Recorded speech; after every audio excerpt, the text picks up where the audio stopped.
Welcome to HDiiTV. You're now rocking with your boy.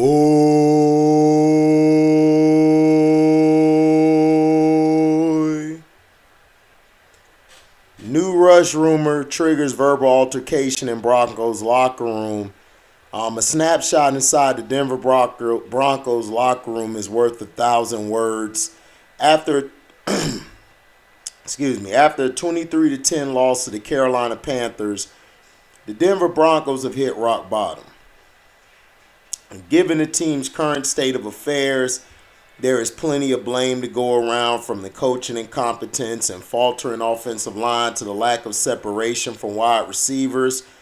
However, one issue that has been the topic of conversation is the leadership and play of Russell Wilson.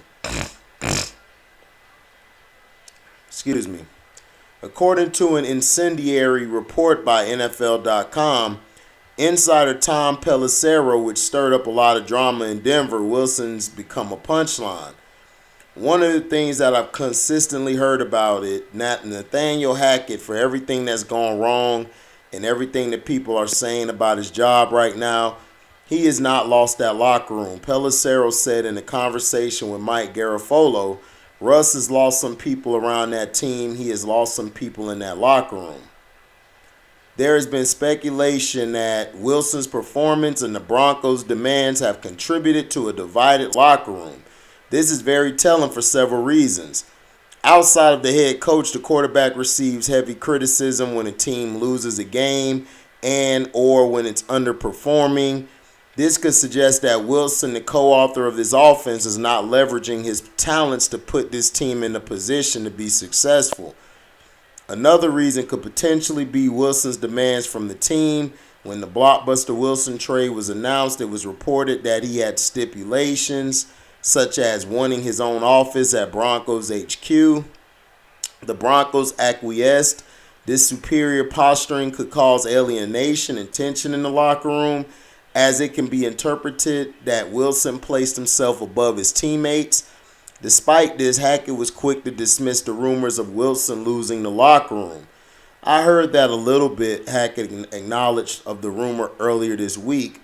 To me, it's all gossip. We have a fantastic locker room.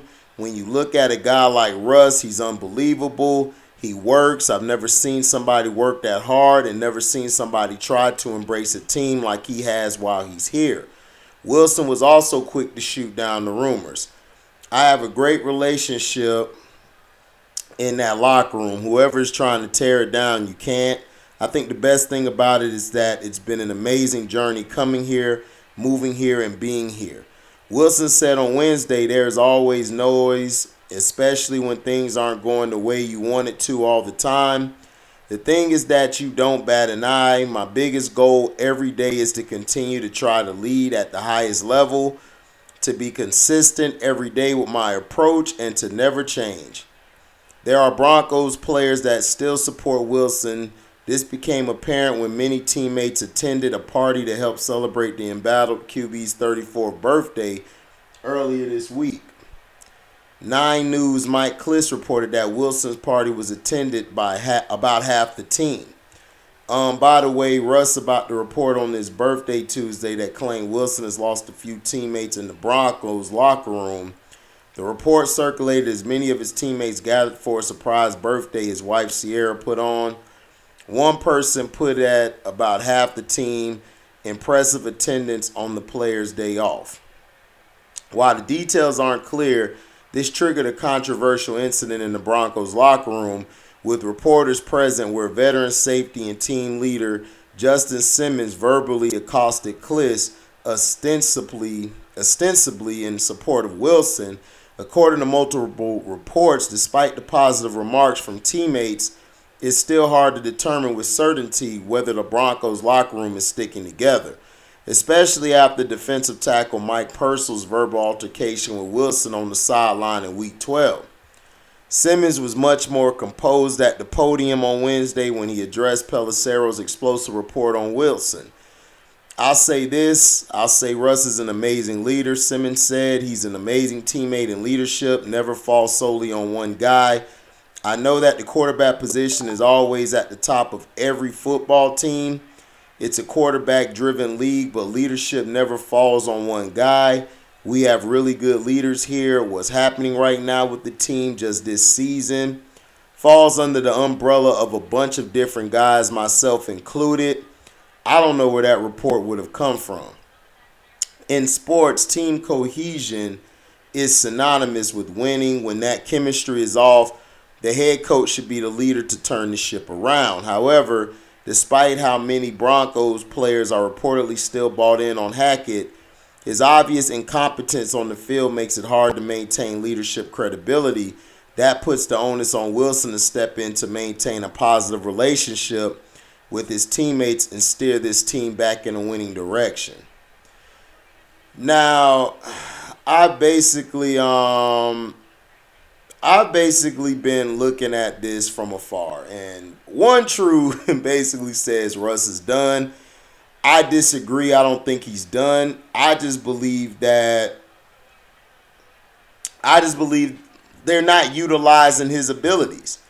Like we talked about on the StreamYard the other day, me, T, and everybody. Like T was saying, I just believe they're not utilizing his expertise, they're not utilizing his strengths, and they're not. They're really not. I mean, I just believe in hearts of hearts is that they're not putting him in the situations to make him better. Whereas if you see Geno in Seattle, they're putting Geno in position to do well because Pete Carroll can coach. Nathaniel Hackett, in my opinion, is trying to force Russ into this system of his when he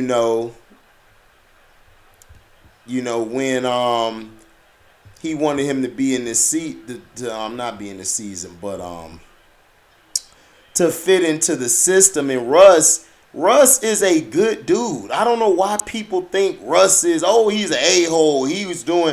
Russ is a real good dude. I just believe his wife is using him, and doing him dirty by all of these shenanigans she does on social media and everything, wanting attention, and how she curves him a lot of times. Calm down, Sierra fans. Don't go crazy. Don't go crazy because you guys will jump off a bridge for Sierra. Why are you hating on Sierra? She loves Russ. Well, ever since Rustin got in that nookie, he been trashed. You understand?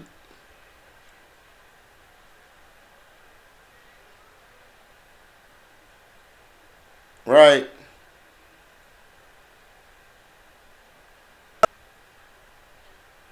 Right. So this is the thing and everything. People, I've noticed, are prisoners of the moment. In my opinion, from looking afar, I just believe that Nathaniel Hackett is a terrible play caller. And look at the games they've lost. It really hasn't been because of Russ solely. They fumbled the ball. They dropped the ball. Receivers aren't getting off of their breaks right. They're not getting to the spots they need to get to. And you see receivers on the sideline going off. So everybody's like, man, they talk about Russell Wilson. Not necessarily. They're talking about probably the play calling and the way it's being played. Like I told everybody, I believe it's an ideology thing. I don't think this playbook is clicking for the receivers and Russ. Now, people will be like, well, last year, with Teddy and Drew Lock, all of them, how long were they in that system? You see, Drew Lock and Teddy Bridgewater are pocket passers. Teddy's a pocket passer. They talked bad about Teddy last year when Teddy was doing decent. Teddy's a pocket passer. That's what he does. He's not a scrambling rollout quarterback. He's not. That's not his game. He's a game manager, but when he was at his peak, Teddy was a beast. He just got hurt in Minnesota, and just hasn't been the same. But Russell Wilson, I'm trying to tell people, well, let's give it another year. Everybody is so quick to say, oh, this is a bad idea, this is bad. It's like, I mean, let's just wait and see. I'm a wait and see guy. I'm a very patient guy.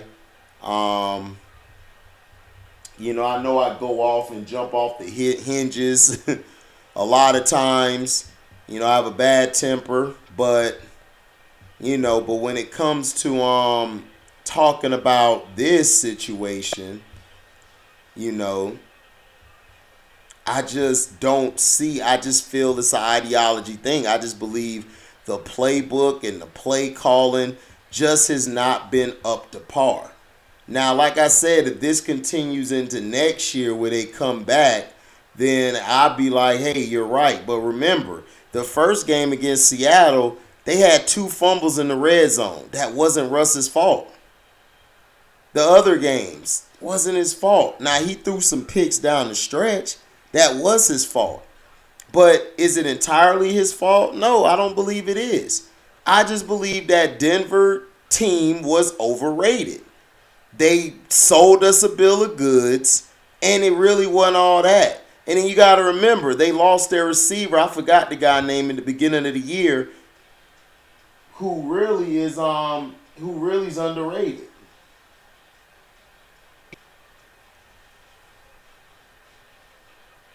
So we're gonna see, man. I mean,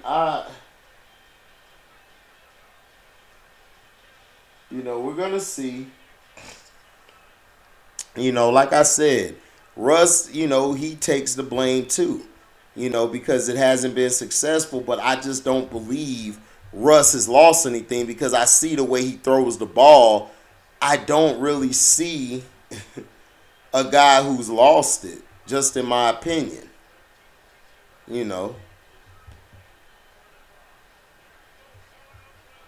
That's all I'm saying. Now, the linemen yelling at Russ and everything, yelling at Russ isn't going to help the offense get any better. I mean, Russ is he's not going to fight back. He's not. I mean, that's not in his DNA. That's not his DNA, at all. But does he get a pass? No, I mean, he doesn't get a pass for what he's done. But I just believe people are just trying to say, oh, well, he's not a leader. We don't know that. Now people are putting out reports saying, oh, well, look at the reports. They're saying this. The media, I don't trust everything the media says. I just really don't. Because they're trying to sell stories. At the end of the day, they need viewership. Now, they're saying Nathaniel Hackett hasn't lost the locker room. I just believe they're trying to make him look good because he's going to be gone. He's going to be out of there. So they're trying to set him up to go to another job. But Nathaniel Hackett was only signed because they thought that he could lure Aaron Rodgers there. That's the only reason why he was signed. But we'll see what they do Sunday. And the Ravens, their defense isn't all that. So they could come into the game and give that game up. I'm not sold on the Ravens at all. I believe I believe that they could still not make the playoffs, and I also believe if they get in the playoffs, they're one and done. I don't trust their defense in situational football. I believe they overpaid for a lot of guys on defense. I believe they should have took that money and gave it to Lamar because you don't give him receivers. He don't have any receivers. Mark Andrews is proving my point that he's overrated. I mean, he is. He's an overrated guy. I've always stressed this and said it, that the only reason when he gets hurt and when he doesn't play the offense looks 100 times better. But when he plays, the offense is stagnant. It comes to a crawl. You know, it just does. If you watch the games, but a lot of you don't watch the games. Y'all just don't like Lamar because he's not your traditional step back and throw the ball everywhere. You know. But hey, that is what it is, right? But let me know in the comment section what you guys think. Has Russell Wilson lost the locker room? Do I believe he's lost the locker room? I don't believe he's lost the locker room. I just believe they're playing bad right now, and I just believe Russ is just going to take the grunt of it because he's the quarterback. But like I said, I don't believe, in my opinion, that Nathaniel Hackett has really used his strengths. I think he's trying to force him to play more of a traditional quarterback style, you know, which I don't believe is good for him. You know. And Russell Wilson is just going to sit back and take being cussed out. You know, he's not going to say anything.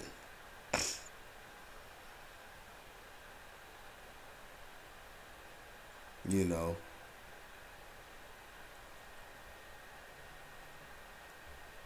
So, we'll see, man.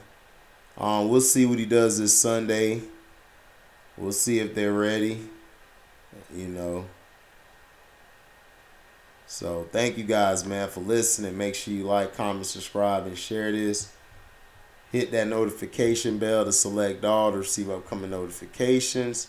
And if y'all love what y'all hear, y'all could donate to the page by going to the description box, hitting a link to my Cashapp to donate whatever your heart's desire.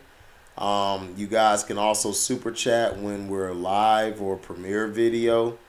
Not only that, you guys can also leave a super thanks. When the video is done in its entirety, you could come back and leave a super thanks. Thank you guys, man, for your support and your love and listening. We are out. Deezy.